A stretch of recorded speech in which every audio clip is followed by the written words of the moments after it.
and weeks, everyone is going to ask, how could this happen to a 12-year-old in America? I don't have the answers right now, but what I can say immediately is that Melinda seemingly had limited access, incredibly limited access to the outside world from the moment that she was pulled from school.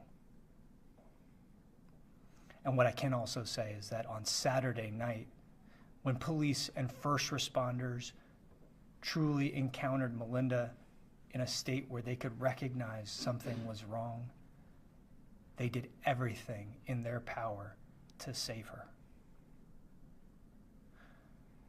And while we wish that the 911 call had happened sooner, it's very clear that everyone rang every alarm in every direction to make sure that she was taken to the best place and that the best investigation could happen in an attempt to make sure that she could be safe if she could be saved. So if there's something to take from this right now, it's that if you have concerns about the safety of a child, even of a child that you hardly know, you should say something. Call 911. Call Childline at 1-800-932-0313. Childline reports can be even anonymous when you file them correctly. And if you think you have information about Melinda's case, please contact the Chester County detectives immediately at 610-344-6866. I want to end by saying a couple more things. First, Melinda's family has provided us with a photograph of her from when she was younger. That just came in recently. We're going to email that to you folks. Please consider using that in your visuals going forward. And I would be also remiss in not thanking all of our law enforcement partners in this case. I want to thank Chief Martinez from the West Caln Police Department, who's here to my left. The Pennsylvania State Police Troop J, who helped in a variety of different ways in multiple counties. I want to thank the West Brandywine Police Department, Willistown Township Police Department, South Coatesville Borough Police, Coatesville City Police, and other departments I'm sure I'm failing to recognize for their immediate and unquestioning assistance when we called asking for even small favors. And I want to thank the members of my office, essentially my entire team of county detectives and First Assistant District Attorney Aaron O'Brien, who worked essentially 72 hours straight to make this arrest last night happen, to give us an idea of what Melinda was truly facing. This is not an easy case. There is assuredly a lot more work to do. But together we will get justice for Melinda.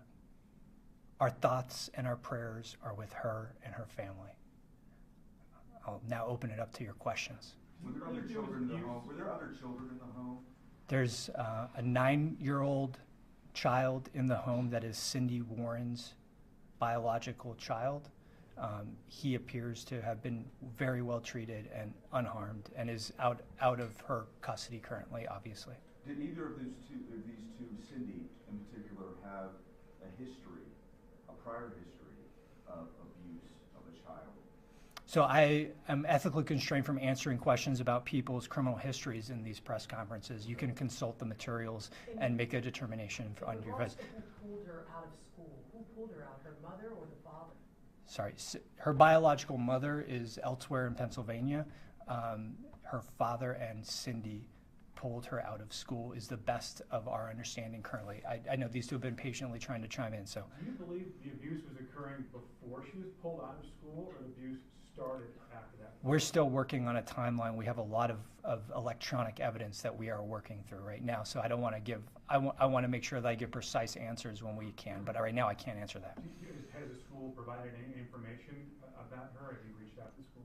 We've been working with every school that we can in the brief 72 hours that we have really been going forward on this case full energy.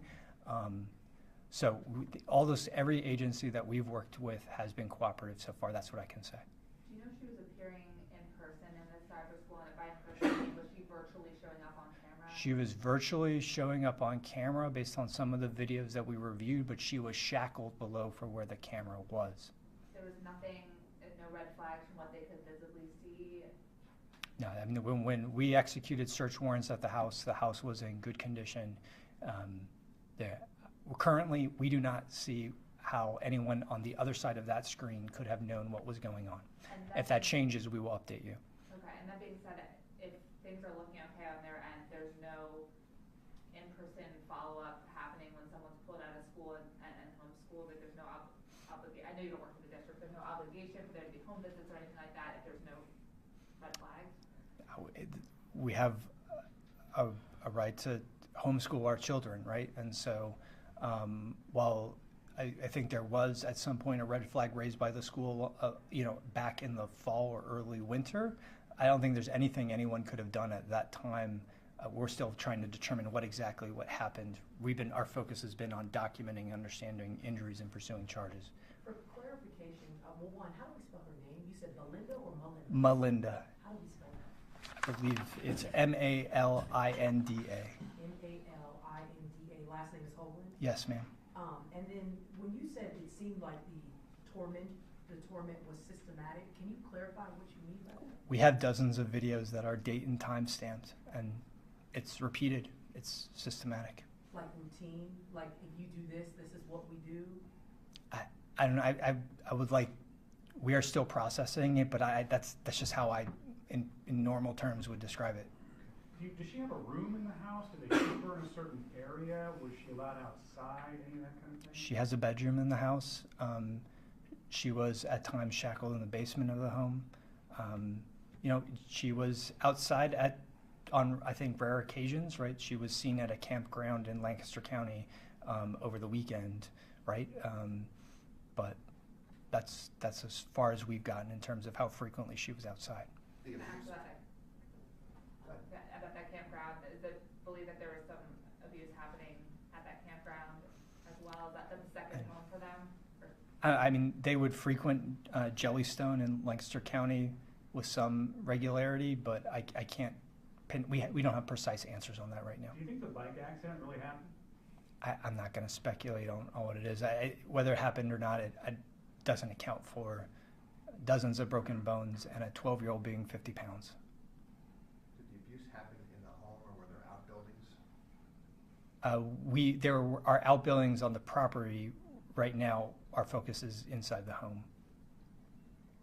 And what do you think? Reviewed these videos again? These videos of the abuse they then watched, like they have like a library of them kind of thing? No, I mean you have to sort of. I know people don't think about this, but cell phones work a variety of different ways. So when you view a video, your phone will often store that video that you viewed somewhere else on the phone that you don't access. We call it cached. So we're still working through the technical ways that these videos were preserved, but I don't believe, as I stand here right now, and again, this is ongoing, and we've been at this for no more than 3 full days, that they were purposefully saving these videos. Can you give us an idea of what they did for a living, these two parents, and how Sure. they were able to basically pull the wool over the eyes of everybody while this was going on behind closed doors? I mean, there were no signs. Look, my understanding is that Rendell Hoagland is a welder, and that Cindy Warren stays home, and they keep to themselves, right? And when you keep to yourselves, West Caln's not completely raw, but in a relatively, we're not on top of each other in row homes like we can be in Philadelphia, right? If you don't give an opportunity for children to get out, and if you can essentially through a sheer terror campaign train your child to not say anything because they're so terrified of the repercussions, this is apparently can happen. And can you tell us if Melinda suffered from any kind of mental or health problem?